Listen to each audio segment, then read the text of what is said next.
విశ్వాసం ప్రధానం. వారిలాగా మాట్లాడతా, వారిలాగా పాడతా, వారిలాగా అవద్దు. నీలాగే నువ్వు ఉండు, నీలాగే నువ్వు మాట్లాడు, నీలాగే నువ్వు పాట పాడు. అప్పుడు ఖచ్చితంగా నీ వ్యక్తిత్వంతో నువ్వు ఎదుగుతావు. ఏ మనిషికైనా మనం చెప్పాల్సింది ఇదే, పిల్లలకి ముఖ్యంగా. పిల్లలకి ఆదర్శ పురుషులు బొమ్మలు పెట్టక్కల ఎంతవరకంటే ఒక మాట చెప్పడానికి. అందుకని నువ్వు అది అవ్వాలి ఇది అవ్వాలి అనొద్దండి. వాడు ఏది అవ్వాలో అదే అవుతాడు, మనం ఎన్ని చెప్పినా సరే.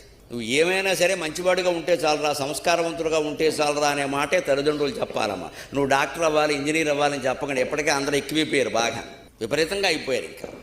అంత చెప్పాల్సిన అవసరం లేదు. మీ మేనమామ డాక్టరు, మీ మేనత్త డాక్టరు, నాన్నగారు తోడోళ్ళు డాక్టరు, అందరూ డాక్టర్లే, నువ్వు కూడా డాక్టర్. వాడు గొళ్ళుమండి ఏమంటాడు, ఇంతమంది డాక్టర్లు ఉన్నప్పుడు నేను పేషెంట్ అవ్వకూడదా అంటాడు. అయితే ఉచితంగా వైద్యం చేస్తారు కదా, మళ్ళీ కుటుంబంలో అందరూ ఎందుకు డాక్టర్లు ఎక్కడ, మరి పేషెంట్ ఎవరో? మరి ఈ ఆదర్శాలు, నువ్వు డాక్టర్ అవ్వాలి, నువ్వు ఇంజనీర్ అవ్వాలి, నువ్వు ఏదో అవ్వాలి, గరికిపాటి వారికి దండం బట్టి నువ్వు కూడా గరికిపాటి వారు అవ్వాలంటే అవధానం చేయడిగానే బట్టతలు వచ్చేస్తుందమ్మా. మరి నాకు మళ్ళీ బట్టతలు వచ్చేస్తుంది, ముందు తర్వాత ఎడుతూ కూర్చుంటాడు ఇక్కడ. నాకు 40 ఏళ్ళకి వచ్చిన వీడికి 25కే వచ్చేస్తుంది. ఎందుకు నాకు మళ్ళీ అవ్వడం? మీకు మళ్ళీ మీరు ఉండండి. ఆత్మవిశ్వాసం